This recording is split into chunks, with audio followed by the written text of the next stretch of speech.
And please welcome the Librarian of Congress, Carla Hayden.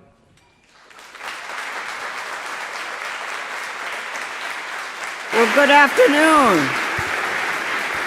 Good afternoon and welcome to the Library of Congress. We're so happy you could join us for this very, very special lunch hour event. Because today, the Coolidge Auditorium of the Library of Congress is going to be the room where it happens.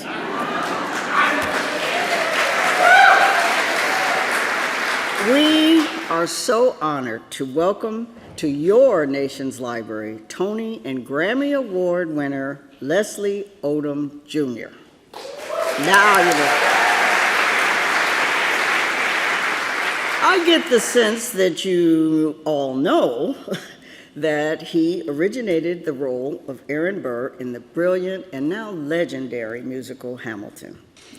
You may not know, though, that the Library of Congress is the largest library in the world, with more than 178 million items, and it includes the papers of 23 presidents and history makers like Rosa Parks, Frederick Douglass, and of course, Alexander Hamilton. If you are, and I would suspect you are, some of you, a Hamilton musical fan, you'll love the treasures you'll discover here at the library. The Alexander Hamilton collection has about 12,000 items.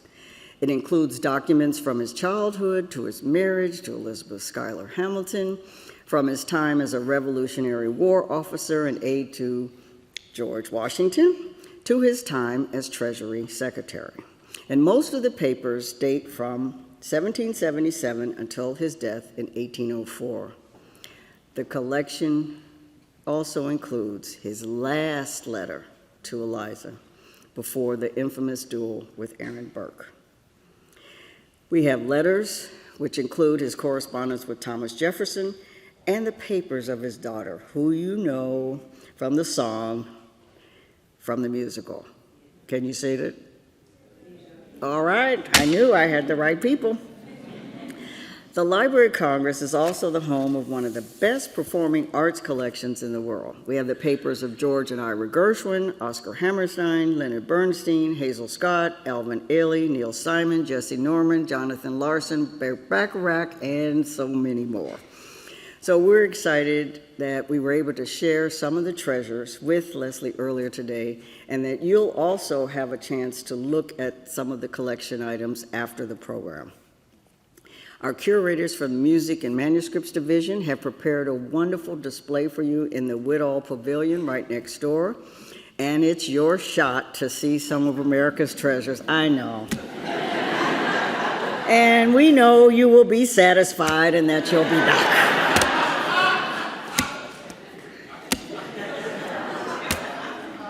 So, today's event would not be possible without our amazing partners. Ken Biberaj,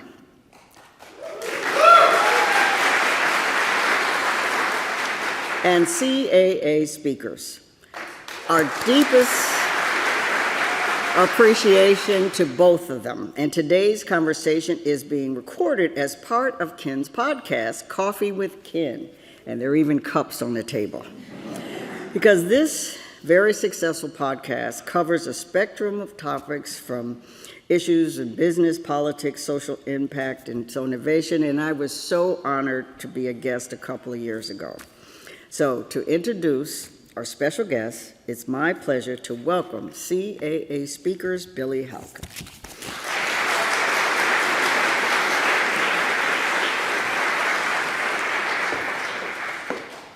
Thank you so much to Dr. Hayden and to everyone here at the Library of Congress. The staff has just been incredible to work with.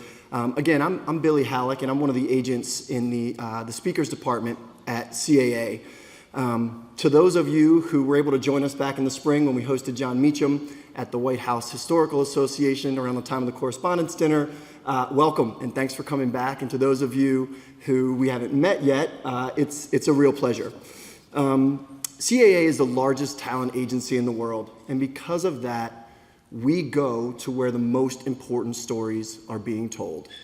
And obviously Washington, D.C. is one of those places. And that's why we have an office here just on the other side of town at 1500 K Street. And we're so happy to have a presence here in town and get a chance to partner with such incredible institutions like the Library of Congress. And along with being in the most important places in the world where the most important stories are being told, we represent the people who are telling the most important stories.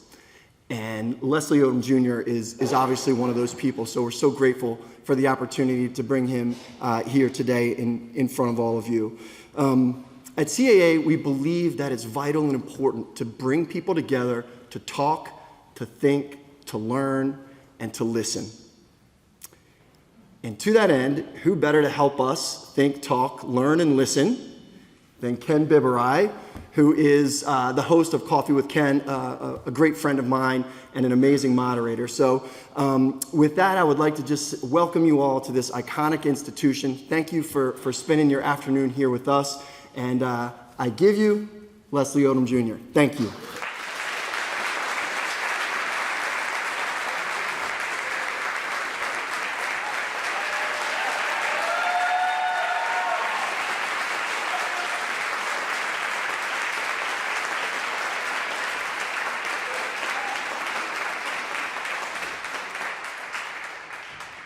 For those of you who know me, being on stage with Leslie Odom was only a natural in my career trajectory. So it was first of all, thank you so much to Dr. Carla Hayden, the entire Library of Congress staff. When we conceived of this, I don't think we actually had this in mind. So special thanks to the Library of Congress for hosting us today.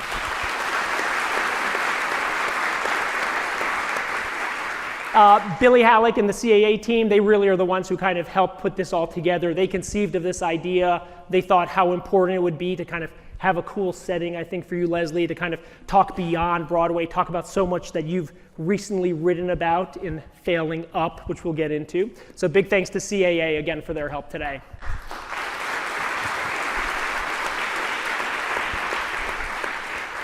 So one of the benefits of doing a conversation like this at the Library of Congress is they actually have everything. So before we came out today, the librarian and her team curated an exhibit for us, Leslie. So talk a little bit about what we just saw, how impactful that was to you and what you're coming out of that experience thinking. Oh, we saw well, first of all, they pulled things that they thought I might be interested in personally.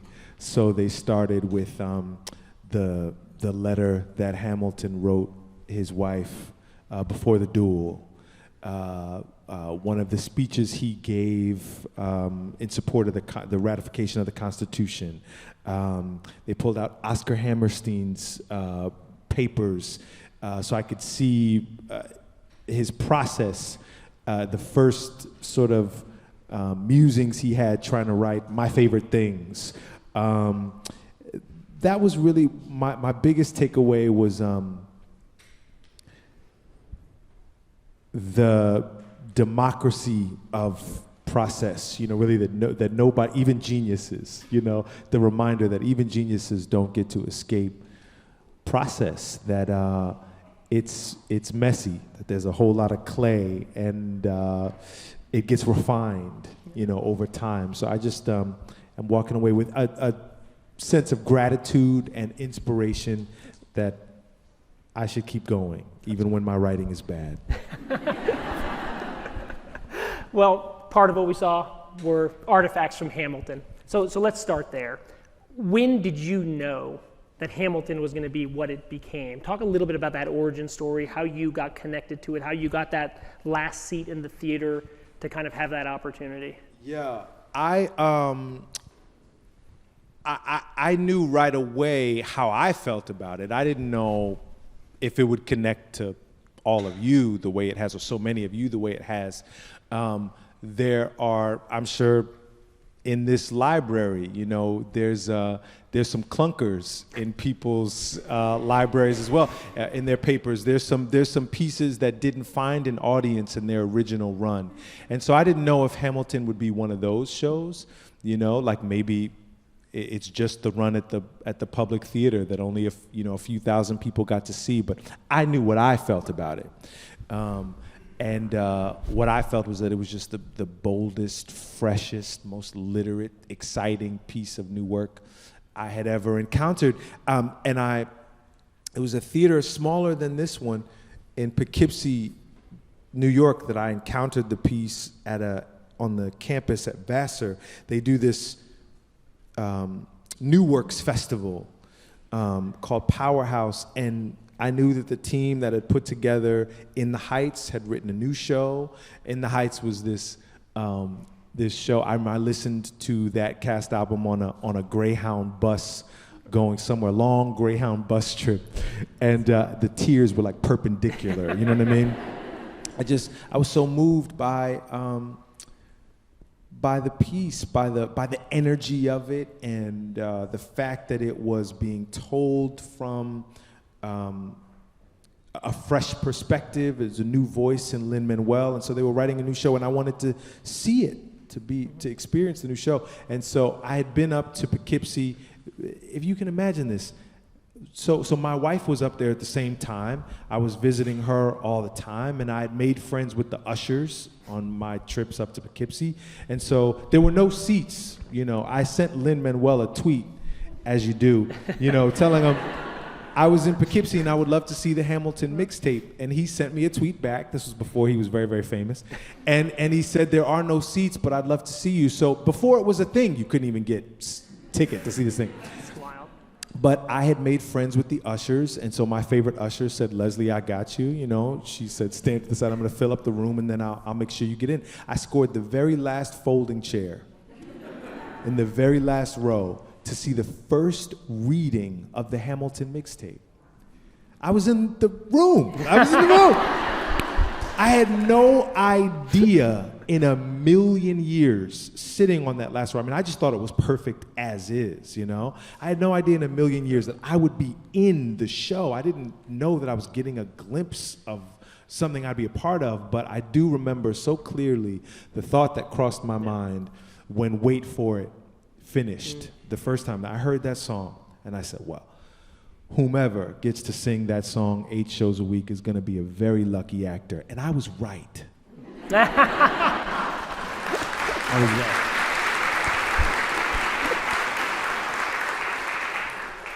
Just to stay on it for a second, because the Burr character is such a unique character in history and also such a big part of the play, but it wasn't done in a way where he's the villain. Right, so talk a little bit about, for you, when you went to audition, like you wanted it to be clear that no one else was going to be Burr but you. Mm-hmm. So like, why were you so interested in that particular role? What's the significance of how it was portrayed? And also, if you learned anything from Burr, right? There's a lot of lessons of just how he approached things. Yeah. Well, Ron Chernow, of course, wrote the biography of Hamilton. Lin was inspired by that biography to write this musical. So Ron first and then Lin. I mean, these were writers that had a great deal of compassion for the man. You don't write a character or song like Dear Theodosia or Wait For It or Room Where It Happens for that matter. You don't write a song like that for a character you don't love. So Lin loved him first. And so and the part of Hamilton was already taken. And so, so I had to find my way to love Burr the way Lin loved Burr. And Lin really was my way, like Breadcrumbs. I mean, all the songs in the show, Lin did demos of them. Lin and Alex Lacamoire did demos of the songs first. And so when you're cast in the show, the first thing you get is cachet of the songs and the demos that Lin recorded. And so I listened to Lin sing Wait For It, many times. I had such a clear memory of watching the actor that I saw do it at Powerhouse. So it was just such a, I knew right away that this was my shot, pardon the pun, that I just was never going to get a better opportunity to say all the things that I wanted to say when I got to New York. They had Jonathan Larson's papers over there too, and Jonathan, we'll probably talk about Jonathan, but he means so much to me, and that show Rent brought a generation of us to the theater. And this felt like that. My favorite quote about art and artists is that an artist spends their entire life trying to get back to the place where their heart was first opened up. And Rent was the show that opened my heart as a 13-year-old kid. And I had been waiting. I didn't even know, but I was sitting in that black box theater watching the first reading of the Hamilton mixtape. It just made me feel all those things again. Yeah. And what I learned from Burr, I think, I used to think, I did that show 500 times or something like that. And when you do that, I mean, you have to find something, part of your training as a theater actor really is to find ways to make it fresh and make yourself present in the moment. And I envisioned Burr in like a purgatory, and that every night it was my job to make the story turn out differently. That the audience that was there tonight could grant me permission to stop telling this story. I could get out of this purgatory if I could find the moment that it all went wrong and change it. I fought as hard as I could every night to not kill him. With everything in me. And there was, and so because of that, I thought a lot about, we're adults, if there are people, there are friends that you've lost. If somebody could have shown you a picture of, with your best pal, hey, this is what it's going to look like the day you guys decide to never talk to each other anymore. On your wedding day, if somebody could show you a snapshot, I mean, it'd be awful, right? But here's what it's going to look like in 9 years, the day you guys decide to call it quits. You wouldn't believe it. So it's just, that was my job, is sort of losing myself in the friendship of it. And my job in life is to not forget that things can spin out of control. My job in life that Burr taught me was to cool my head, because there are things that you can do in a moment like that you can't take back. And, I don't want to have a regret like that. I mean, nothing like that, but to have a regret, to have that thing of, man, I wish I could take it back forever. I imagine that's a certain kind of agony, a certain kind of hell, So you obviously had the Hamilton role and Rent when you were 17, but between that, there was a lot you were working on. You were in LA. And in the book, you talk about this one kind of moment and part in your career where you just kept questioning why the phone wasn't ringing. Right. And I think that's kind of an interesting narrative and story. We'd love to kind of hear your thoughts on that. Like, what were you going through? What were you thinking? And then you tell the story about Stuart Robinson kind of asking you, like, yes, you can quit. Yes, you can move on. But I'd like to see you try before you do. And it felt like that was a pretty pivotal kind of point in your career. And I just think even with the Burr role, you kind of, sit, wait, hold your cards in, like, is there a connectivity there? Yeah, I'll give away the sort of the best piece of advice I've ever gotten. I, kind of wrote a whole book about it, but it's available on Amazon? Oh, please. We wrote it in, really to like the graduating senior, either high school or college. I thought about, that was what the publisher's idea was, to think of it more like a commencement address, which that helped. I was like, I can do that. I can talk to a high school senior or college senior. But it got me thinking about all the graduations that I'd had. You guys know, after you throw the cap up in the air, I mean, there's still the graduations to come, graduating into your first serious relationship, graduating into fatherhood, or your first job, or starting a business, or starting a new career. There's all these graduations that we have in life. But Stuart helped me. There was one sort of transition that he stopped me from making. I was turning 30, and that was a big milestone birthday for me. Jonathan, in Jonathan's papers, Jonathan Larson gave a questionnaire when he was writing his the musical Before Rent to his audience about turning 30. TikTok boom, right? Yeah. And so I was having, a similar kind of thing of, is this what I want to do? And the business is so unpredictable, and I would get these big jobs and then the phone wouldn't ring, and I just didn't know, like, if I don't make any changes, what's going to be the difference when I'm 39 or 49 or I just didn't understand how I was going to ever grow up. It seemed like such a childlike way to live, auditioning for things. And what is this? It's time to grow up. And I met Stuart. Stuart was I was dating Stuart's daughter, but Stuart was I married her. But Stuart was a major big acting teacher in LA, and a CEO at an agency. I mean, just a success. He'd really made something of himself, and I was looking to make something of myself. And so I asked Stuart to lunch, and we went to Marie Callender's, and over chicken pot pie, I told Stuart about, all the things I just said to you, and I was just really looking for, like, is there another career that I might be able to, use these skills in service of? Is there something else I can do with my life? And Stuart heard me out, and he said, you can quit. I can help you with that, but I'd love to see you try first. I'd love to see you try before you quit. And I wanted to know more, because, well, what exactly do you think I've been doing if I haven't tried?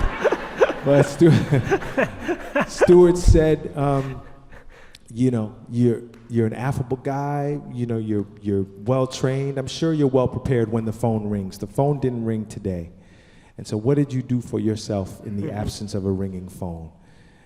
Did you call anybody? Did you read anything? Did you write anything? I wasn't singing at all at that time. He said, do you know how many coffee shops would love to have you play the lunch hour? And it was humble, but it was exactly what I needed to hear. I couldn't wait to get out of that lunch to go get to work. I realized how much of my life I could take charge of. And I'll tell you, I left that lunch. I have not stopped working in 13 years. And it's not because the phone is always ringing. As for Stu, it's not because the phone is always ringing, but it's because that day I stopped waiting for it to ring. I really did. Well, I felt that story, as well as a story you tell about Billy Porter kind of pushing you and kind of really telling you you're not doing it to the full extent you can. Yeah. So tell us about like that, because I feel like that kind of continuation kind of leads to the main point of the book. Yeah, Billy was this was before Billy Porter was, international star Billy Porter. He was kind of down on his luck, at a similar time in his life, sort of early 30s, when he came back to Carnegie to teach. He taught, Billy had graduated from Carnegie, and he was, of course, we all revered him, even though he was a big Broadway star, and he came and he taught for, I think, 11 weeks. And he was just the most extraordinary teacher that we had. I had a lot of great teachers, but none better than Billy Porter. And when I got out of school, Billy gave me my first opportunities as a 21, 22-year-old kid. I did a bunch of shows that Billy had written, and one of them was a Sondheim review with an all-black cast. And anyway, Billy had written this role for me, and he'd written this part. He'd actually written it for himself originally, but then he was directing, and so he let me do it. So I have this thing of, I'm stepping in the shoes of one of my heroes, and I'm not worthy kind of thing. And so anyway, there's this moment where Billy has written himself like a classic Billy Porter moment, where he kind of comes to the front of the stage, and I mean, he really just, you gotta raise the roof, you gotta let him have it, you gotta do the Billy Porter thing. And I don't do the Billy Porter thing. And so intellectually, I made a different decision. I went, Billy would go to 10, and I went to -2. I'm gonna go the opposite, right? I mean, that's gotta be valid too, right? You can shout or you can whisper. And that can be just as intense. And so Billy, he let me do it for a couple shows. Then he was like, I see what you're doing. You know, I get it, but we need more than a whisper. And I just refused, you know, and I refused for a few shows. I was very, very, I didn't want to do that. And so he comes to me one night after a show and he said, look, you're in the show. I can't make you do it, right? I'm you know, but I think it would be a better moment, you know, if you would try this thing, and I don't know how to help you anymore if you're not willing to listen to me. And I said, you know, I got so frustrated with him, and I said, Billy, I'm not you. I can't do what you do. I'm not you. And he very compassionately, he said, I'm not looking for you to be me. I want you to find your version of it. I promise you, I don't want you to do it like I did. And so I was so angry at him that that night I committed that the next day I'm gonna do what he's asking me to do. And not only am I gonna fail, but the show's gonna fail. The roof of the theater is going to come in. Everyone's gonna be injured or maimed, and we're all gonna go to jail. So I hope he's happy, but I'm gonna do it because he won't let this thing go, and I'm gonna show him what a fool he is for even asking more of me. He should be happy with what I'm giving him. So the next day, I'm excited to really show him. Oh, I'm looking forward to really. And I do it, and the sky didn't cave in. You know, the roof didn't cave in. It busted open, and I found new parts of myself and new chambers in my, you know, whatever the metaphor is. You know what I'm saying? I found new gear. I found a new gear, and it really changed my life. And it's because Billy Porter pissed me off just hard enough. But yeah, so now I didn't just go to 10. I went to 12. I went to 15, and it was so exciting. And it's you know, performers out there or anybody out there, you know, when you risk something and you really feel yourself out there on the ledge, it's scary, but it's exciting. And so, I mean, now I thank Billy regularly. I really do. I see him and I thank him regularly. And I look for the moment to come to 10. When I come on a stage now, I'm like, how soon can I get there? There would have been you know, it's like in Hamilton, I couldn't get there fast enough because it's dangerous, and the audience likes it too. You know, it shows you're willing to risk something. Well, it seems like at the core of that is really finding your emotion, and you talk about that, right? Like how important it is to kind of be self-aware enough about like what emotions, and sometimes it's anger and frustration, and you're going to stick it to Billy. But like how when you're helping give folks advice, like how do you channel emotion? How do you figure out what's going to help get you there? How do you get the comfort, but also overcome that fear of failure? Well, I tell my kids, I have this belief that I'm a somewhat new parent. I have a 7-year-old and a 3-year-old, and I used to think before I had kids, I was like, oh, you know, come 4 p.m. every day, I'm going to sit them down and I'm going to, you know, read from the pages of my life, and I'll teach them this. What do I want to teach you today? That's the laugh of parents who know that it don't go like that. And, you know, my new belief now is that it's like, truly, you get less than a handful of things to teach your kids, and you are trying to teach it to them as they're going out the door. And it's, you know, it's really like your whole 18 years is kind of like how many different ways can I tell you these 5 things? These are the 5 things that I hope you get, 3 things that I hope you know before you leave my house. And one of them is that you can get better at anything you practice. Mm-hmm. Anything. And so that includes playing small. If you play small, you will get better at it.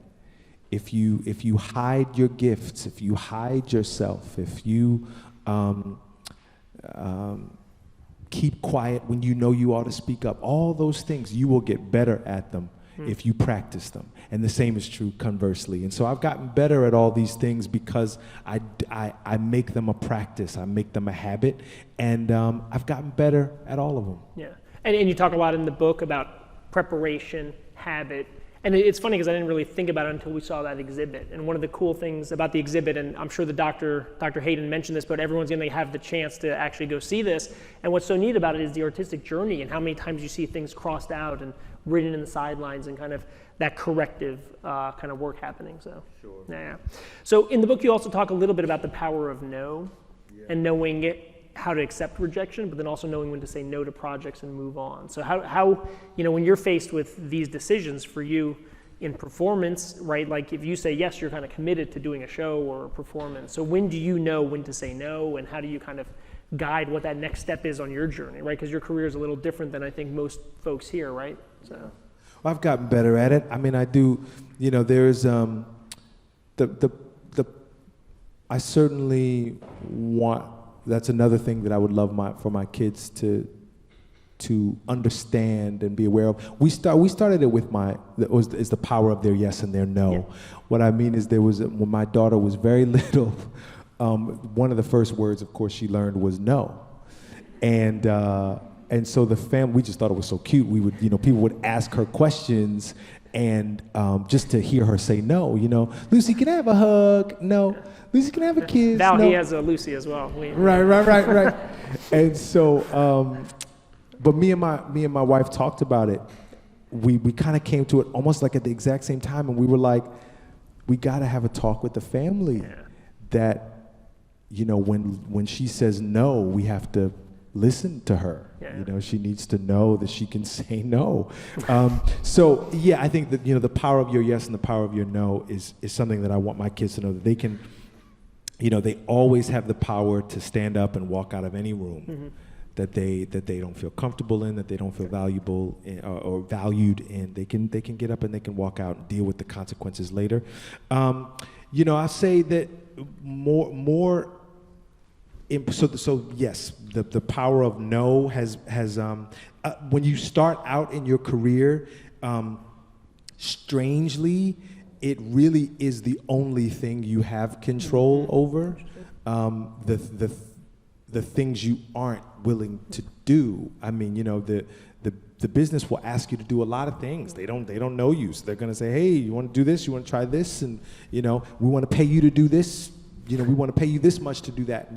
The only thing you have is your willingness to walk away. That's all you've got. And so you got to mean it when you say it, so that people, learn that you're a person of integrity. But I find now, as I move into producing and putting projects together for the first time in my career, which is one of, Pearly Victorious, the play we did last year on Broadway, this Ossie Davis play, hadn't been done on Broadway in 62 years.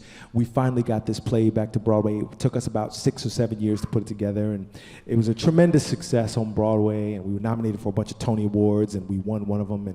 And what I learned now really is the power of my yes. As a leader, it's yes and that rule of improv. Is to accept what people are coming into the room with and build alongside them. So I say a lot more yes now to be. Thank you. Yeah. To build something with somebody, to collaborate with people and make special things that we can make together that we couldn't have done on our own. And part of that, Pearly, these other things you're doing, you had to leave Hamilton for. Right, so how and when did you know that time was right for you to kind of move on to the next chapter? I mean, it was a business decision, and the truth of the business was, by the time I left Hamilton, everybody, Steven Spielberg's been here, Oprah's been here, the Obamas have been here twice, 2 or 3 times. There was at that time. If there's anybody I want to call, now's the time to call them. People will answer my calls, and so it was the right decision. And also, when you're part of the theater, you do realize that you're part of a tradition of letting go. What I mean is, my Broadway debut was in Rent. I took somebody's spot. Somebody had to leave in order to make room for me to come in. That's a part of it. If you are a part of something that is very successful, it's a point of pride that there will be more people that play this role. This thing is going to be around for a while. And so there's kids right now who are hopefully going to play this part. I mean, that's a real point of pride. And so whether you leave in a year or 5 years or 10 years, eventually you got to go. You got to let it go and welcome somebody else in. So many of us that were part of Hamilton, we'd been around long enough to know that. And so we were very excited to share this thing with what's become a generation of artists, people that were inspired by this show. It's unbelievable. So let's talk about your future, right? Broadway, TV, music, writing. How are you going to kind of devote your energy and time and focus over the next kind of chapter of your career? Pearly was just a real, mark on the timeline for me. I think that. And 6 years to get it going, huh? And I told you one of my colleagues is here. His grandfather was Ossie Davis, and he flew in from Atlanta. So it's just amazing connections that. Word. Yeah. I mean, I think I had to. I'm in the second part of my career.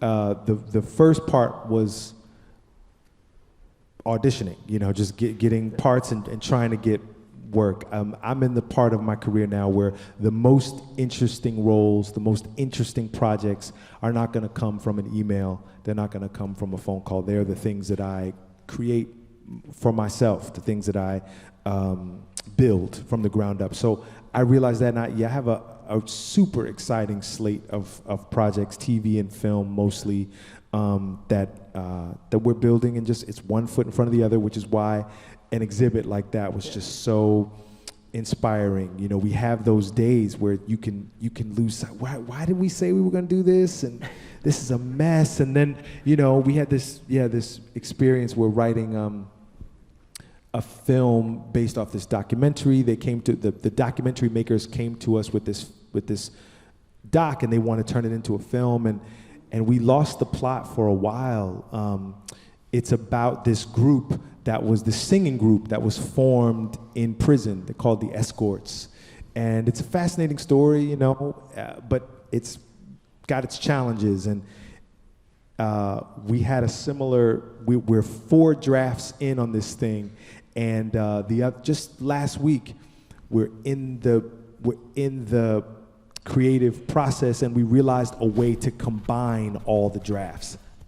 I just say that seeing the process, seeing Oscar Hammerstein did it, Jonathan Larson did it, Alexander Hamilton did it. This is what you have to do. You put it down on paper, and then you refine, and you edit, and you craft. You craft it into what you want it to be. Well, Leslie, I think we're all just so grateful for you being here today, sharing more of your origin story. And honestly, I just think the book is just such a wonderful testament to kind of process, discipline, focus, and commitment, and being willing to get out of your comfort zone and be exposed to fail.